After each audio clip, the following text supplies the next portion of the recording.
Hello there, ladies and gentlemen. This is the big man Boisterous coming to you with some map setting monstrosities right out of the Shattered Temple.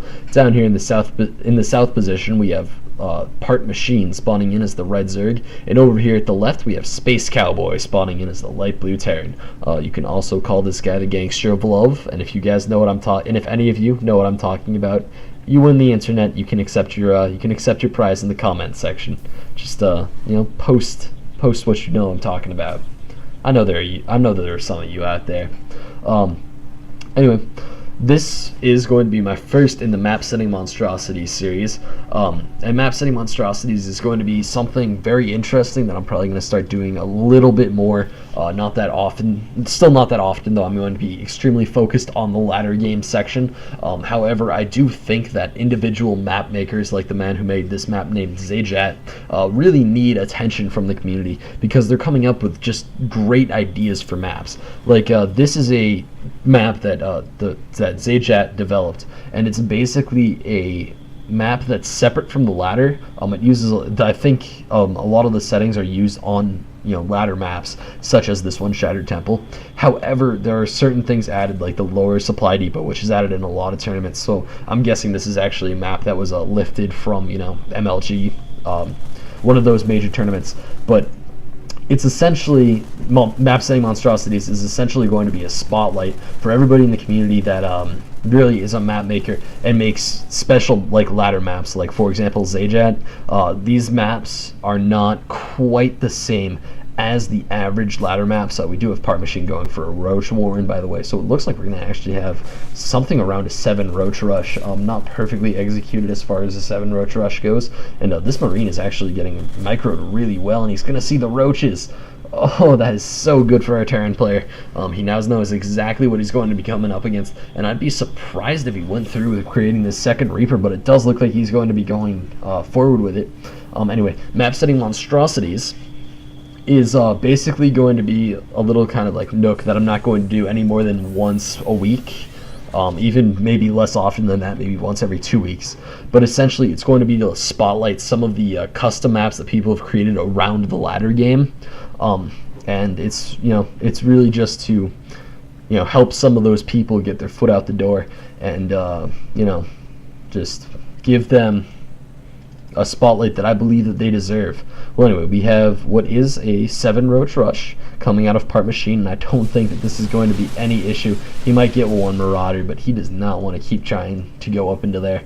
I think he might have been able to break down the door, but he would have lost everything. I mean, there would have been no roaches left. So unless he just really hardcore went for Zerglings after that, because he would have just wanted to reinforce straight up with Zerglings, I think that would have been basically useless. And we do have siege tanks coming out nowadays. Siege mode done. Siege mode is almost done.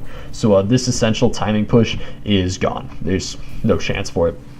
We do have a command center getting built from Spacecowboy, but he's actually going to need to force these roaches out of the area, and it looks like he's going to successfully do that.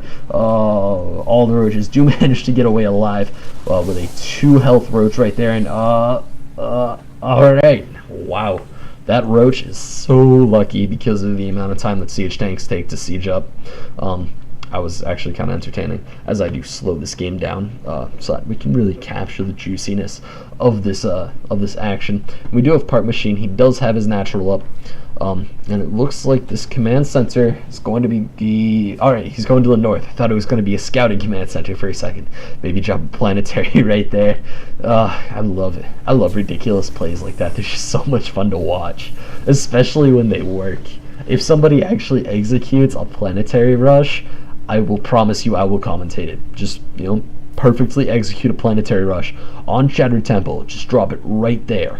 Or, in Tiga Shipyard, right next to the smoke clouds or something. Just, if you execute a planetary fortress rush, and it's extra points if they don't know the planetary fortress is there until it's finished building. I know that puts it out of range, but just think about it. Then you can leapfrog in with more planetary fortresses, and you can have a defensive line of 4 or 5 planetary fortresses in the back of your enemy's base.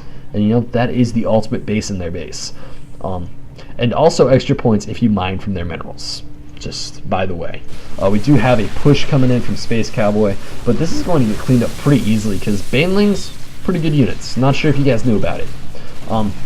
I think that those banelings were a bit of a waste in that situation, though, because there were no Marines. It was just Marauders and tanks. So I think a lot of speededlings would have been more suited to deal with that. However, banelings, they're great defensive units just in general. We do have Spacecowboy going for a lot of siege tanks at the front. He actually has 2 factories out, a starport with reactor core and 2 barracks with tech labs out, and I don't think he can support this on his economy because this isn't even an expansion yet. The issue with taking an expansion like that far north, and he stopped producing SCVs at his main base. He needs like 6 more SCVs, I would say, until he's fully saturated. Because you always want to stick to the rule of two rows plus 4, and actually neither of these players is really saturating all that well. They're both going extremely aggressive, actually, which is something that surprises me. I mean, at the beginning of this game it was kind of aggressive from the Zerg side, but it was pretty economically heavy from the Terran. I mean, he teched kind of aggressively. He went for a pseudo 1-1-1 strategy, but he also got a command center really fast and even floated up to this hidden spot up here. I guess the only real reason that he's not really that economy focused is because he can't mater to anything up there because these rocks are still there. So until he gets a medevac out, it's basically just going to be useless. And here comes 2 medevacs. We do have the Vikings sniping off all the overlords, and I think that if they came over here and sniped off these overlords, it would be amazing, because those Vikings really aren't going to be that useful on the ground at all. It looks like we might have a baneling bust coming up, but it is not going to go well. These 2 tanks are easily going to be able to squash any sort of aggression coming out of the Zerg, especially a baneling bust, because if these banelings are the first targets into the tank range, they're dead. It's going to be 2 volleys dead. And we do have, did I just hear something loading up? Apparently not. Oh, nope, there we go. Alright, so we do have a drop, and it looks like it's going to be 2 tanks. I'm guessing he's going to load that Marauder. There we go. So we're going to have 2 tanks and 4 Marauders dropping in. This is actually a big drop. If you consider how big his army is, he has 4 tanks and 4 Marauders. So this is 3/4 of his standing army is going in on this drop. Which I don't think is that good with the Zerg aggression stepping up. And I still, man, this is why you need Overlord spread, is exactly this. Like, if he had an Overlord like up here, he would have at least seen the command center coming up. And if he saw that command center, it would have been easy going for him. But we do have the medevacs just sitting there, not really doing anything yet. I expect to see them swoop in at any moment now, and here they come. Oh god, he has nothing here. If he can tuck in like right here, because again, this is the anti-Sim City. I still don't understand why Zerg players put their buildings behind their mineral lines here. I mean, it doesn't make any sense, because especially when you're going for something like roaches and zerglings, your army is based around having an open field engagement. You want to be able to run your army on both sides. You don't want his army to be able to tuck in really nicely right here. I think if these siege tanks were like right here, and then the Marauders were just sitting in front of the siege tanks, ready to take the damage from these Zerglings, there would be absolutely no hope. As it is, really, nothing that bad happened. We have 6 workers killed on both sides currently. And 6 SCVs were killed in that very beginning push where he pulled quite a few SCVs to help repair his tanks.